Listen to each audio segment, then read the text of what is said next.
Good morning everybody. आज का हमारा टॉपिक है phrasal verb. Phrasal verb is made from to verbs. जो फ्रेजल वर्ब है दो शब्दों से मिलकर बना है, verb plus preposition. Verb plus preposition से बनता है phrasal verb.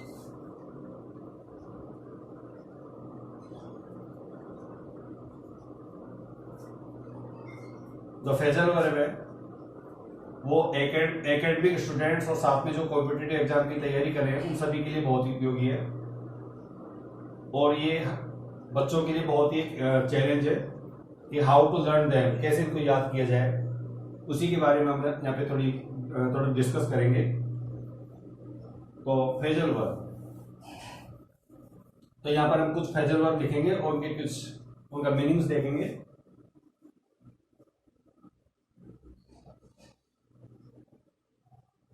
Account for,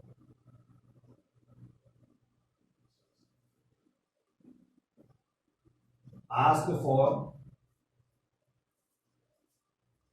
for something, account for, ask for something,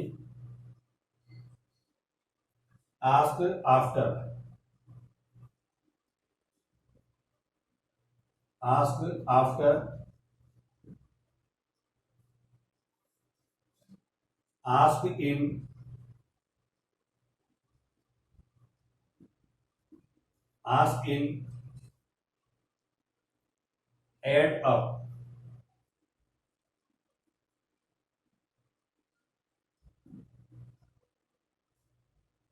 these are some phrasal verbs।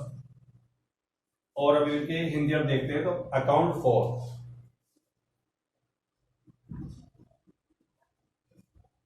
कारण बताना या हिसाब देना।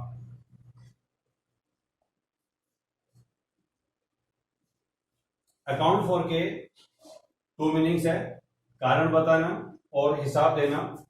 आस्क फॉर समथिंग,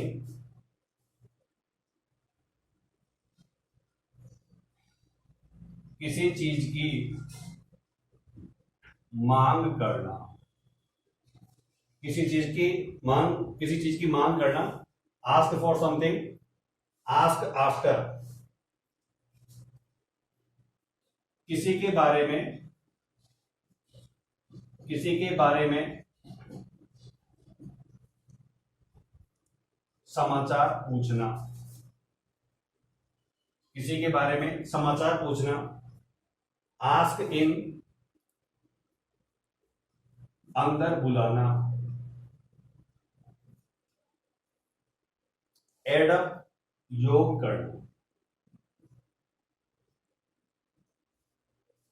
तो ये आपके कुछ फ्रेजल वर्ड्स हैं और साथ में इनका हिंदी अर्थ भी दे रखा है। तो इनको हम समझेंगे। अकाउंट फॉर, कारण बताना, ये हिसाब देना। आस्क फॉर समथिंग, किसी चीज की मांग करना। आस्क आफ्टर, किसी के बारे में समाचार पूछना। आस्क इन, अंदर बुलाना। और एड अप यानी योग करना। इनके हम कुछ एग्जांपल्स देखते हैं।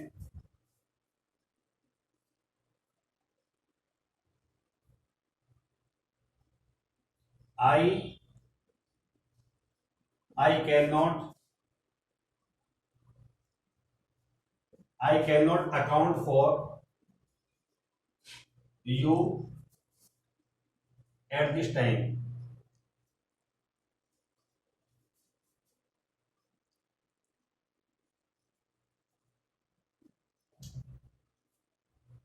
I cannot account for you at this time.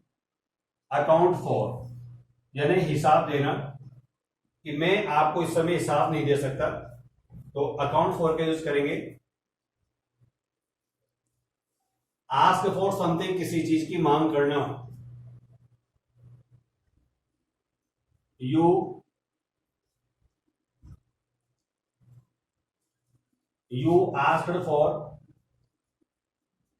You asked for tea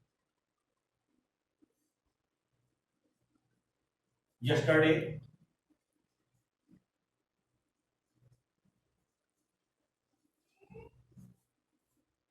हमें किसी चीज की आवश्यकता है, हम कोई चीज चाहते हैं, तो उसके लिए आप आस्क फॉर का यूज कर सकते हैं। You asked for T yesterday, तुमने कल चाय की मांग की। तो यहाँ पे आस्क्ड फॉर का होता है मांगना। जिस प्रकार से टेंस में हम वर्ब को सेकंड और थर्ड फॉर्म कर सकते हैं, वर्ब में एस और यस लगा सकते हैं, वैसे हम फ्रेजल वर्ब में भी कर सकते हैं। इस सेंटेंस में हम देखते हैं I can not account for at this time. तो यहां पर हमको पता है कि मॉडल्स के साथ में फर्स्ट फॉर्म आता है, तो अकाउंट फॉर किया हमने। सेकंड सेंटेंस में you asked for T yesterday, यहां पर यस्टरडे आ गया, तो ये हो गया पास्ट इंडेफिनिट, और पास्ट इंडेफिनिट के साथ में आती है सेकंड फॉर्म, सभी को पता है इस बारे में। तो यहाँ पे हमको सेकंड फॉर्म का यूज करना है, आस्क फॉर समथिंग, तो ये हो गया फर्स्ट फॉर्म, और आस्क फॉर का सेकंड फॉर्म होगा आस्क्ड फॉर। समझ आ रहा है? उसके बाद में एक और देख लो, आस्क आफ्टर, किसी के बारे में समाचार पूछना।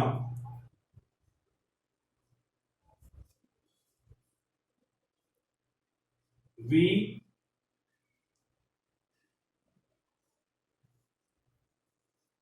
asked after, we asked after him,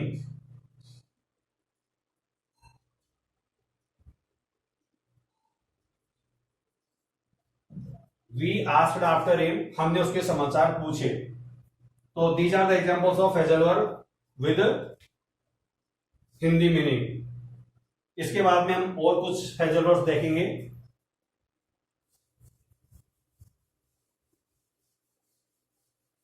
तो ये फ्रेजल वर्ब थे और साथ में इनके एग्जांपल्स भी देकर के कुछ समझाया गया है।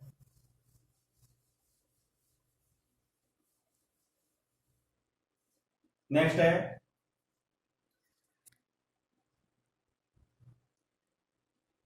बर्न अवे,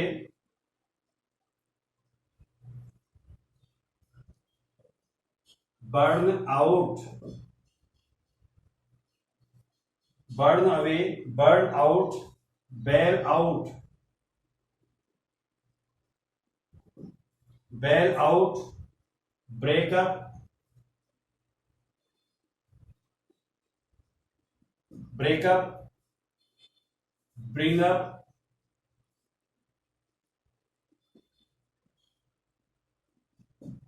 तो ये कुछ फ्रेजल वर्ड्स लिखे मैंने, जैसे burn away, burn out, bail out, breakup और ब्रिंग अप। इनके लिए एग्जांपल्स देखें, हिंदी में नहीं देखे। बर्न अवे, बर्बाद हो जाना, बर्बाद हो जाना। बर्न आउट, बुझ जाना। बेल आउट, जमानत देना। ब्रेकअप, समाप्त होना। ब्रिंग अप, लालन पोषण करना।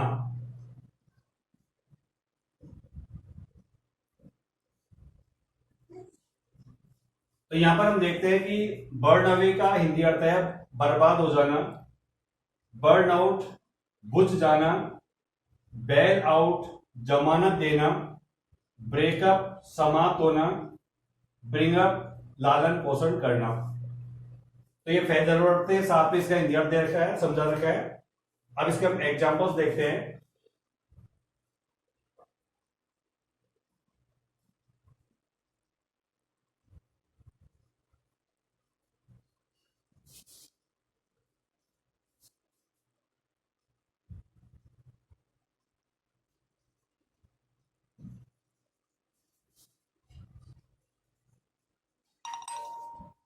हाँ देखिए, he brought up in the village, उसका गांव में लालन पोषण हुआ, तो यहां पे आ गया brought up.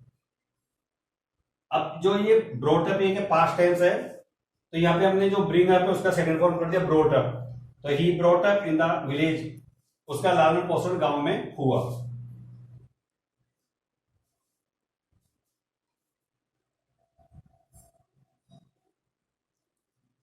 There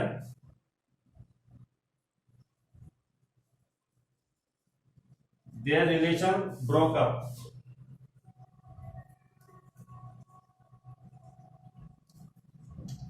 Their relation broke up.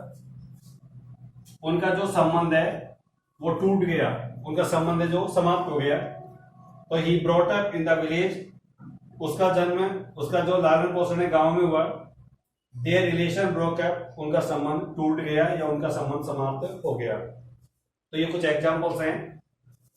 Next देखिए.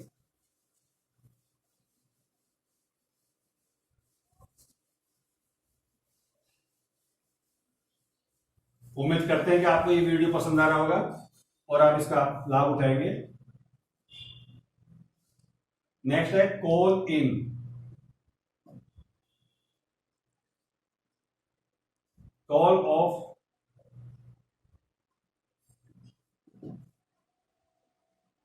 कॉल फॉर,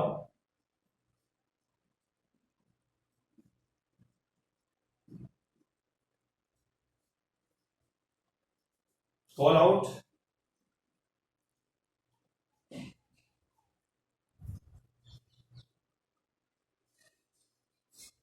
अब इनका अपन कॉल इन, कॉल ऑफ,